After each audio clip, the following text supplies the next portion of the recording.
안녕하십니까. 프라임에듀입니다. 오늘은 동백중학교, 백현중학교, 어정중학교, 초당중학교에서 A를 못 받으시는 학생이 있어요. 그러니까 A를 못 받았다는 얘기는 점수가 90점 아래를 얘기하는 거죠. 그래서 80점 혹은 이제 70점 정도의 학생인데 그 학생들의 문제점이 뭐고 그런 학생들이 어떻게 공부를 해야지 혹은 90점 이상으로 끌어올릴 수 있는지에 대해서 한번 말씀을 드리고자 합니다. 그러니까 항상 말씀드리지만은 모든 시험에는 유형이 있습니다. 문제를 어렵게 하고 난이도를 높게 하게 하시는 방식이 있어요. 그러니까 그런 방식을 정확하게 파악한 다음에 그런 방식에 맞는 훈련을 해야겠죠. 그런 방식의 문제를 맞출 수 있는 훈련을 해야지 성적을 올릴 수가 있는 겁니다. 학교 문제에서 난이도를 높이시는 방법은 크게 두 가지가 있습니다. 그러니까 예를 들어서 제가 동백 중3의 예시를 들었는데요. 크게는 문법 부분이 있고요. 독해에서 일치 불일치 부분이 있습니다.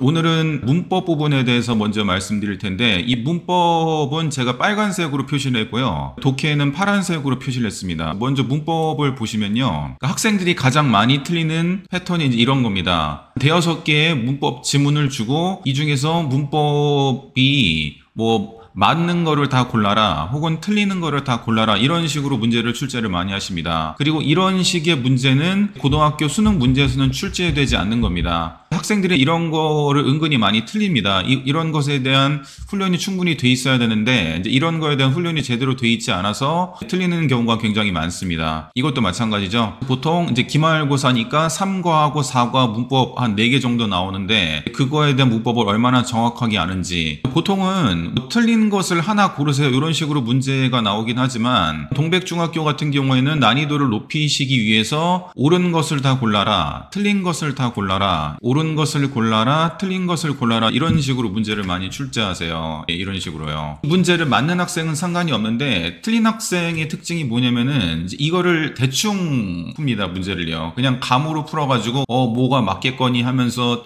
그냥 대충 답을 찍으니까 이제 문제를 틀리는데 이런 문제는 어떻게 풀어야 되냐면요. 한 문장 한 문장당 이 문제가 맞는지 혹은 틀리는지에 대해서 이렇게 표시를 해주고 문제를 풀어야 됩니다. 그러니까 이런 습관을 먼저 들게 해줘야지 학생이 이런 유형의 문제를 맞출 수가 있습니다. 학생들한테 이런 문제를 똑같이 주고 문제를 풀려고 그러면 이제 이런 식으로 문제를 안 풀죠. 그냥 대충 답을 적습니다. 1번, 2번, 3번, 5번 찍습니다. 그러므로 학생들이 이렇게 문제를 풀 수 있게끔 이제 훈련을 시켜야겠죠. 그런 훈련 방법은 다음과 같습니다. 학원에서 이제 이렇게 문제를 출제를 합니다. 학생들은 여기다 적는 겁니다. 이런 한 문장에 대해서 얘가 맞으면 여기 동그라미 틀리면은 올바르게 고치는 연습을 하는 겁니다. 그러면은 요거에 대한 훈련이 하나씩 습관이 들리겠죠. 이런 식으로 해서 여기서는 과거 완료를 적용해야 되는구나.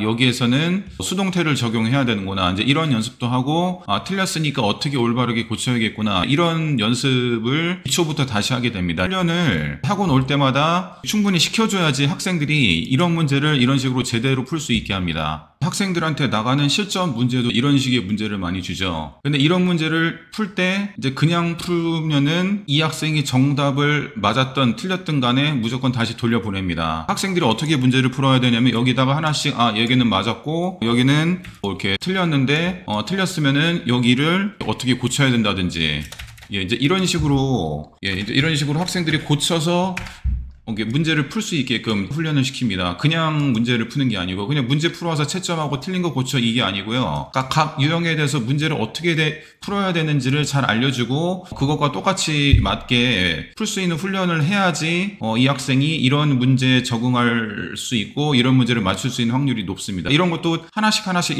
일일이 봐줘야 됩니다. 그래야지 이런 문제가 나왔을 때 맞출 수 있는 확률이 높아지고요. 두 번째 문법 문제는 문장 속에서 주어지는 것이 있습니다. 문장 속에서 여기에 어떤 형태의 문법이 들어갈지 이거는 수능 문법하고 비슷한 거죠. 본문에서 문법이 맞는지 틀리는지를 찾는 그런 유형의 문제가 나옵니다. 그런 거는 본문이 보통은 변형이 많이 안 되기 때문에 평소에 학원에서 훈련을 많이 시키는 거죠. 이런 거 같은 거죠. 이런 게 맞는지 틀리는지를 하나씩 이것도 체크를 해야 됩니다. 그럼 이것도 마찬가지로 본문에서 이 문장을 잘라가지고 이게 맞는지 틀리는지를 학원에서 훈련을 시킵니다. 기초가 좀 없는 학생은 여기에다가 이제 표시를 해주고 요게 맞으면 동그라미, 요게 틀리면 올바르게 고치기 이런 식으로 문제를 내서 이런 문제에 적응될 수 있게 훈련을 시키고 좀 더 실력이 되는 학생들은 이런 식으로 이걸 지웠죠. 아까는 이런 게 있었지만은 이런 표시를 해주는 게 있었지만은 이제는 문장에서 아무것도 없이 이 문장에서 혹시 맞는 게 있으면 동그라미를 치고 틀린 게 있으면 올바르게 고쳐라라고 약간 난이도를 높여서 줍니다. 그러니까 이 정도까지만 하면은 학생들이 이제 이런 유형의 문제는 잘 틀리지 않습니다.